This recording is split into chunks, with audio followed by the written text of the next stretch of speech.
তো হ্যালো, আসসালামু আলাইকুম গাইস, আশা করি সবাই ভালো আছেন। আজকে প্রচন্ড গরম, যাই হোক তার মধ্যে ভিডিওটা মেক করতেছি। তো আজকে খুবই একটা মানে অদ্ভুত একটা ঘটনা। তো ঘটনাটা হচ্ছে যে আমরা রাস্তাঘাটে অনেক কুকুর দেখি। তো কুকুরটা হয় কি অনেক সময় বিভিন্ন বদজিনে বা এই ধরনের কিছু আসর করে। কুকুরকে অনেকে বদজিনে আসর করে। তো সামনে থেকে আমার ছোট ভাইরা মানে মানে আমার ছোট ভাই ঘটনাটা বলছে, তা আমি তো নিজের চোখে দেখি নাই, বাট হচ্ছে চিন্তা করলাম আপনাদের মাঝে জিনিসটা শেয়ার করি। জিনিসটা মানে জিনিসটা শেখা হলো, অনেক কিছু মানুষের জানতে পারে বিষয়গুলো।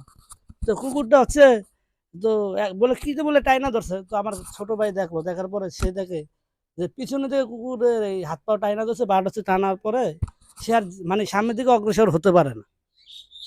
তো সামনের দিকে জানি আমরা দিনের বেলা অনেক সময় এরকম আচর করে, ভর দুপুর বেলা যে সময় খুব নীরব নিস্তব্ধ থাকে, ওই সময় হচ্ছে তাদের একটা সুযোগ। তো জানি না কতটুকু সত্য না মিথ্যা, আল্লাহ পাক ভালো জানে। তবে আমার ছোট ভাই যেহেতু দেখছে, আমার মনে হয় একটু সত্যই হতে পারে। কেননা সে যখন সে তো দুপুরবেলা একটু আনাগোনা করে, মানে একটু ঘোরাফেরা বেশি করে, মানে এদিক ওদিক খেলাধুলা করে, তো ওই টাইমটা হইতে পারে। তো কত যাই না, আমি হয়তো দেখলে হয়তো বিষয়টা বুঝতে পারতাম, তবে এটা বিশ্বাস করার মতনই। কেননা চীনে এবং অনেক কিছুই থাকে, আমাদের বদজিন থাকে, অনেক সময় বদজিন আছে বিভিন্ন এই ধরনের আচরগুলা করে। শুধু যে মানুষের প্রতি আচর করে বা খালি বাচ্চা মানুষের উপরে ই করে বা মানুষের উপরে যে আচর করে তা না, এমনকি কুকুর প্রাণীর উপরেও কিন্তু জিনে আচর করে। এটা সত্য। নিজের চোখে না দেখলে বিশ্বাস করার মতো না। দেখেন আমি আমার কথা